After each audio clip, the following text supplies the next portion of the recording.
And now we are in the period of time where a lot of people are throwing at you a lot of stones by saying that's not going to work. A little discipline, you do little things. With a lot of discipline, you do a lot of things. How do you know you have a hit? It's not the media writing about it. Is how much profit are you making from this car? If you are sure from the beginning going to hit all your targets, that means your targets are conservative. Don't plan too much.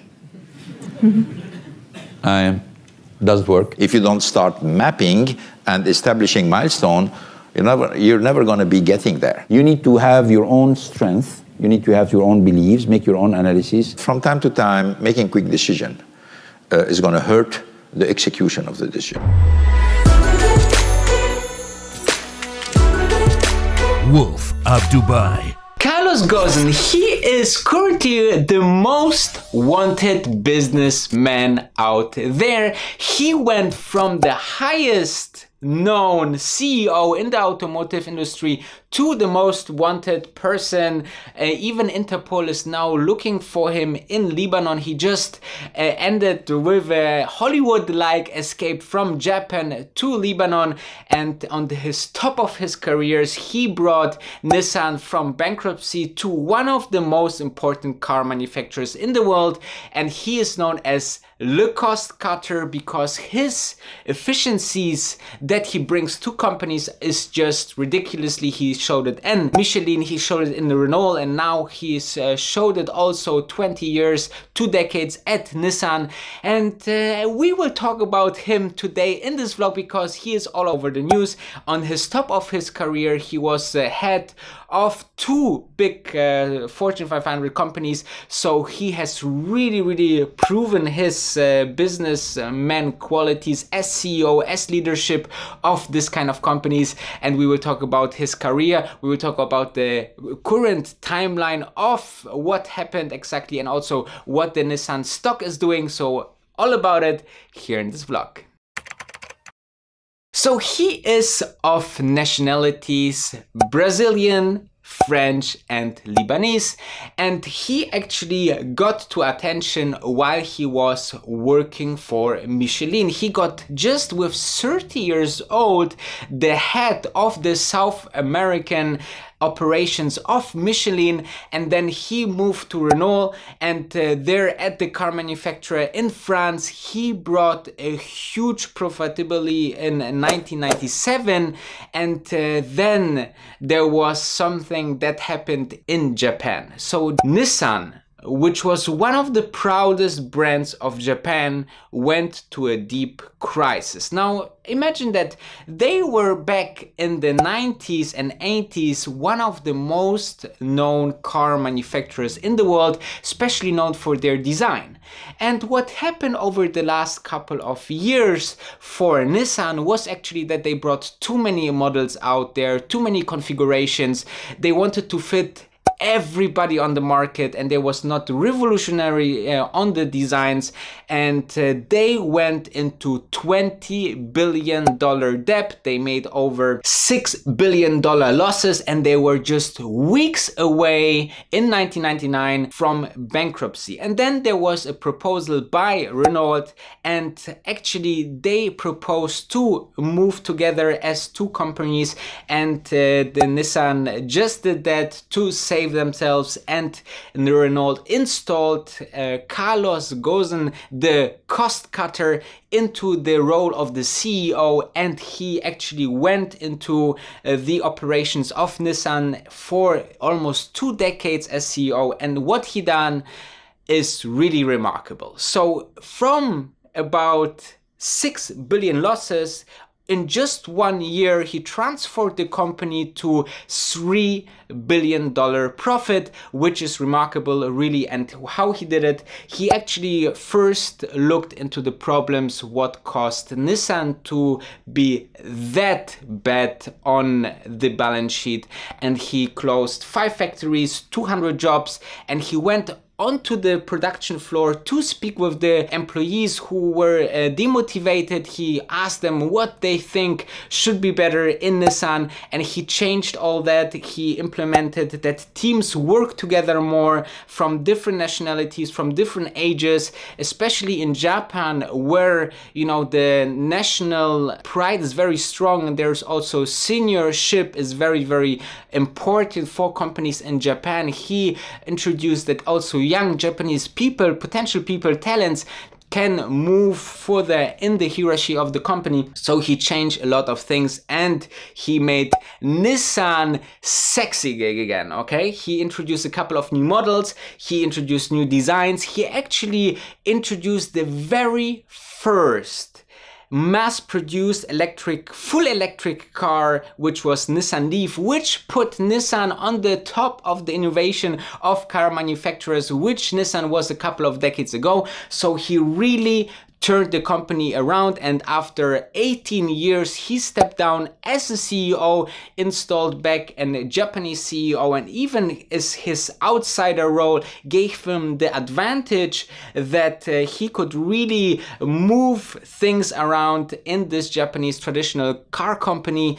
And in 2017 he actually stepped down as the acting CEO and just kept the chair of the chairman of the board. And then actually in November 2018 it started what is currently making headlines.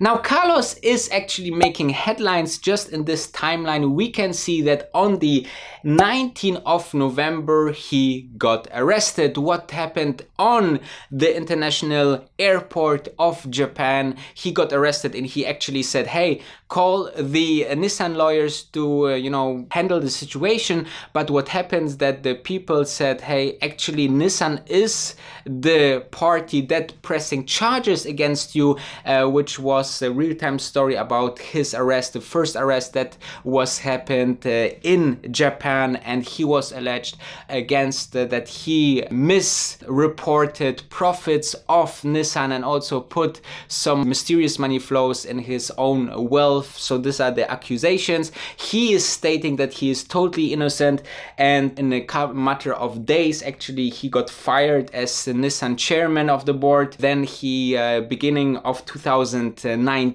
the 23rd of January, he actually got out also in Renault, which then in March he granted bail.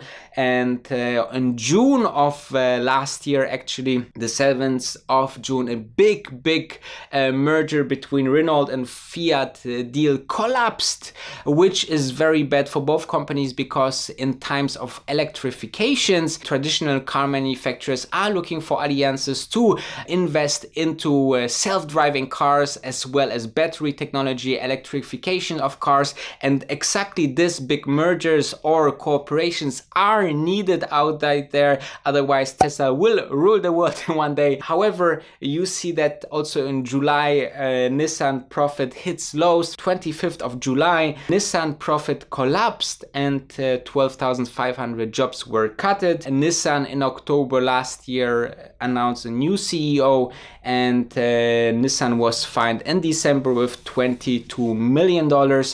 And then on the 31st of December last year, just a couple of days ago, there was the Hollywood-like escape of Carlos Ghosn with a private jet from Japan to Turkey, to Istanbul, and then to Lebanon, where he is a citizen. He apparently entered the country legally with one of his many passports. As we talked about, he has many nationalities. So there's a very interesting case out there. So if you want to have more, there's tons of news out there. Now, if a person like this, so long in a company, installed and shaped a company like that, it's very hard for people around him and all the image of the company that this person got accused. Now we know that this kind of things happen on daily basis, especially also with big companies out there, and I'm very curious how the further development of this case will actually move forward without without any doubt, he was one of the best things ever happened to Nissan, and he saved a lot of jobs. He made this company profit in no time. This is really a huge accomplishment for Carlos Ghosn. And now let's see how the Nissan stock reacted to all of this, which we will dive in right now. So if we are looking into this kind of companies, then we have to understand that even though they are huge, like Nissan, through kind of scandals like this, companies can really get a hit, and this is actually what we see here in the stock. So if we are looking into the beginning of this scandal, actually you can see that the last from, let's say, 2015 to 2018, the stock price more or less stayed the same, little decline of 15%. But then starting in January with the big scandal, the stock almost lost 50% of its value, with 45%.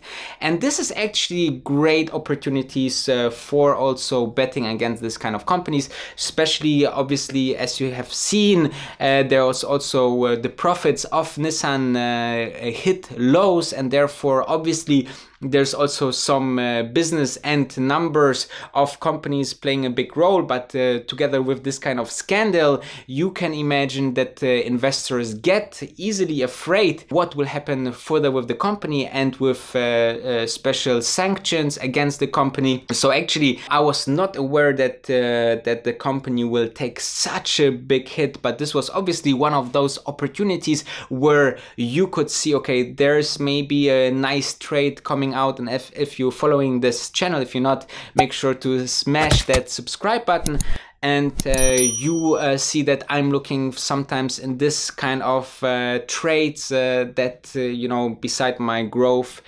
value investing, I look into this trade. Just recently we could make 10-15% on the Tiffany trade. This was definitely something that I would invest in as well if I would have this on my radar. But actually this is something that was super curious to know how the stock reacted on all of this. So let's see how this further develops. Definitely more news here on this channel.